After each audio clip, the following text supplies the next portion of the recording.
datang. Silakan duduk Mbak Asna. Kasih dulu. Baik Mbak Asna, silakan duduk. Sepertinya Mbak Asna ada perlu dengan saya. Apa ada yang bisa saya bantu? Iya Bu, saya mau berkonsultasi tentang masalah saya dengan ibu saya. Oh baiklah. Sebelumnya saya ingin bertanya dulu kepada Mbak Asna. Apakah sebelumnya Mbak Asna sudah pernah mengikuti sesi konseling? Belum Bu, ini baru yang pertama. Oh, jadi ini yang pertama ya. Baiklah, sebelum Mbak Asna bercerita, saya akan menjelaskan dulu apa itu sesi konseling. Jadi konseling di sini nanti Mbak Asna akan mendapatkan bantuan dari saya untuk memecahkan masalah Mbak Asna dengan ibu Mbak Asna. Bagaimana Mbak Asna mengerti? Mungkin Kemudian dalam sesi konseling ini akan berlangsung selama 45 menit. Jadi Mbak Asna harus memaksimalkan waktu selama 45 menit itu untuk menceritakan semuanya kepada saya tanpa ada yang ditutupi. tapi bagaimana kalau waktu sudah habis tapi saya belum selesai berkonsultasi? Jika waktu sudah selesai namun Mbak Asna belum selesai bercerita, kita bisa melanjutkan ke sesi konseling yang kedua. Jadi saya mengerti. Sekali lagi nanti Mbak Asna bisa menceritakan semuanya kepada saya tanpa ada yang ditutupi ya Mbak Asna, karena di sini saya akan menjamin kerahasiaan cerita Mbak Asna. Oke, baiklah sekarang silakan Mbak Asna mulai bercerita. Baik Bu, saya mau mulai bercerita. Saya akan mulai bercerita. Kemarin sore, tepatnya waktu akan berbuka puasa, saya benar-benar marah kepada ibu saya. Marah kepada ibu Anda? Iya Bu, benar. Karena sepertinya ibu saya itu sengaja membuat saya marah, sehingga saya tuh jengkel Bu. Sengaja membuat Anda marah? Iya, soalnya ibu saya sengaja menyembunyikan kunci motor saya, sehingga saya tidak bisa keluar bersama teman-teman saya, dan saya jadinya jengkel Bu. Menurut Anda itu sengaja ibu Anda lakukan agar Anda marah?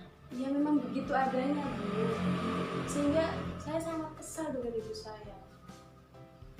Kemudian apa yang Mbak Asna lakukan ketika Mbak Asna marah? Saya hanya bisa bergumam dan marah-marah kepada ibu saya. Berarti ketika Anda marah, Anda memarahi ibu Anda. Iya. Bagaimana respon ibu Anda ketika Anda marah kepada ibu Anda? Ya, ada rasa kecewa, ada rasa sedih, karena mungkin anaknya sendiri memarah-marahi beliau. Kira-kira menurut Mbak Asna, kenapa ibu Anda menyembunyikan kunci sepeda motor Anda? Mungkin karena semenjak saya keluar dengan teman-teman saya sering pulang malam, sering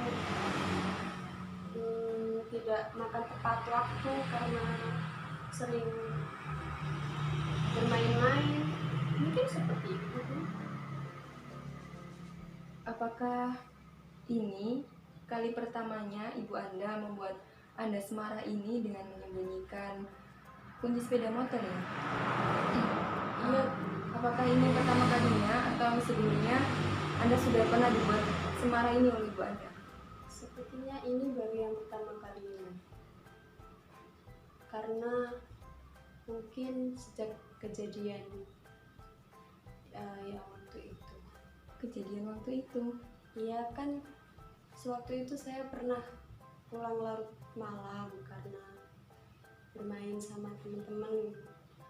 Terus setelah itu saya drop, lalu dirawat di rumah sakit. Jadi mungkin ibu saya khawatir Maka dari itu ibu saya menyembunyikan kunci motor agar saya tidak keluar bersama teman-teman saya lagi. Oh, jadi di sini poinnya. Alasan kenapa ibu Anda menyembunyikan kunci motor Anda karena ibu Anda merasa khawatir dengan Anda. Mungkin seperti itu, Bu. Apakah Mbak Asna menyadari kekhawatiran ibu Mbak Asna?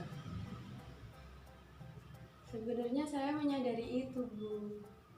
Tapi saya tidak bisa bermain sama teman-teman saya lagi, Bu. Mbak Asna, tenang. Mbak Asna kan sudah menyadari bahwasanya yang dilakukan ibu Anda itu karena kekhawatiran ibu Anda terhadap Anda sendiri. Coba ceritakan lagi kepada saya tentang kejadian yang membuat ibu Anda sangat khawatir kepada Anda. Mungkin karena waktu saya di rumah sakit itu, dirawat itu, ibu saya jadi tidur tidak nyenyak, makan tidak enak, jadi selalu kebayang-bayang saya. Jadi mungkin ibu saya sekhawatir itu karena keadaan saya waktu itu benar-benar sangat mengkhawatirkan. Jadi ibu saya takut kalau semisal saya keluar bersama teman-teman saya lagi, nanti saya pulang larut malam lagi, makan telat lagi, sehingga saya bisa saja drop lagi. Mungkin seperti itu. Apakah Anda menyaksikan kekhawatiran ibu Anda yang sebegitu rupanya ketika Anda masuk rumah sakit waktu itu? Kalau saya sendiri menyaksikan secara langsung tidak, Bu, karena sewaktu itu saya benar-benar drop. Jadi saya tidak sadar karena sewaktu itu kan di online. Tapi setelah saya sadar, saya melihat kecemasan, kekhawatiran dari wajah ibu saya. Oke, jadi sebelum Anda datang ke sini, Anda marah dengan ibu Anda, sangat marah. Iya, Benar? benar. Kemudian sekarang Anda mengatakan bahwa ibu Anda cemas dengan kondisi Anda. Apakah Anda menyadari itu, Mbak Asna? Iya, Bu. Dan saya sangat menyesal karena telah marah kepada ibu saya. Padahal beliau khawatir tentang keadaan saya.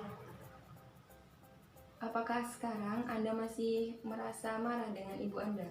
Tidak, Bu. Baiklah, sekarang untuk yang terakhir saya akan meminta kepada Mbak Asna. Coba sekarang Mbak Asna, ini yang terkait kemarahan Mbak Asna kepada ibu Anda sebelum datang ke sini ya, terkait menyembunyikan kunci sepeda motor. Saya mau minta kepada Mbak Asna agar supaya Mbak Asna berada di posisi ibu Mbak Asna ketika anaknya akan pergi bersama teman-temannya dan pulang larut malam. Di sini Mbak Asna menjadi ibu Mbak Asna. Apa yang akan Mbak Asna lakukan? Mungkin seperti ini. Memang benar, ibu membuatku benar-benar marah. Tapi semua ini aku lakukan agar supaya kamu tidak bergaul dengan bebas lagi bersama teman-temanmu, pulang larut malam, makan yang telat, sehingga itu semua membuat ibu jadi tidak nyaman dan khawatir, makan tidak enak, tidur tidak nyenyak. Makanya ibu menyembunyikan kunci sepeda motor kamu biar kamu tidak bisa keluar lagi bersama teman-temanmu larut malam. Berarti Anda akan melakukan hal yang sama ketika Anda berada di posisi ibu Anda, menyembunyikan kunci sepeda motor anak agar supaya tidak terjadi hal yang tidak diinginkan. Jadi sampai sini apakah Mbak Asna bisa merasakan apa yang dirasakan oleh ibu Anda? Bisa, Bu. Apakah Anda masih menyimpan kemarahan terhadap ibu Anda? Tidak. Bahkan saya menyesalinya karena saya telah marah kepada ibu saya. Baiklah, setelah dari sini, apa yang akan Mbak Asna lakukan kepada ibu Mbak Asna? Yang pertama, pastinya saya meminta maaf kepada ibu saya karena apa yang saya lakukan, apa yang saya katakan kepada beliau itu benar-benar hal yang salah. Padahal ibu saya melakukan semua itu semata-mata karena beliau khawatir kepada saya. Beliau ingin menjaga saya agar saya tidak seperti kemarin-kemarin lagi, tapi saya yang ceroboh. Baiklah, berarti Mbak Asna setelah dari sini akan meminta maaf kepada ibunya ya. Dan apakah Mbak Asna akan mengulangi lagi untuk bermain bersama teman-temannya sampai larut malam, sampai membuat ibu Anda selalu khawatir seperti itu? Mungkin setelah ini saya akan mencoba untuk bermain dengan teman-teman saya, tidak sampai larut malam. Saya akan mencoba lebih menghargai kekhawatiran ibu saya terhadap saya. Saya akan mencoba menjaga kepercayaan ibu saya terhadap saya lagi. Baiklah Mbak Asna, sekarang Mbak Asna sudah menemukan solusi untuk masalah Mbak Asna dengan ibunya. Saya ucapkan terima kasih sudah mau datang ke sini. Saya juga terima kasih karena ibu telah mendengarkan keluh kesah saya dan membantu saya memecahkan masalah saya dengan ibu saya. Setelah ini saya akan memantau perkembangan Mbak Asna sampai di mana Mbak Asna akan melakukan apa yang Mbak Asna katakan barusan kepada saya. Baik Bu, terima kasih. Dan mungkin beberapa hari setelah ini saya akan meminta Mbak Asna untuk datang ke sini lagi dan saya akan menanyakan perihal perkembangan Mbak Asna. Siap. Kalau gitu saya sembari ibu saya meminta maaf kepada ibu saya dan memperbaiki kesalahan-kesalahan saya kepada ibu saya.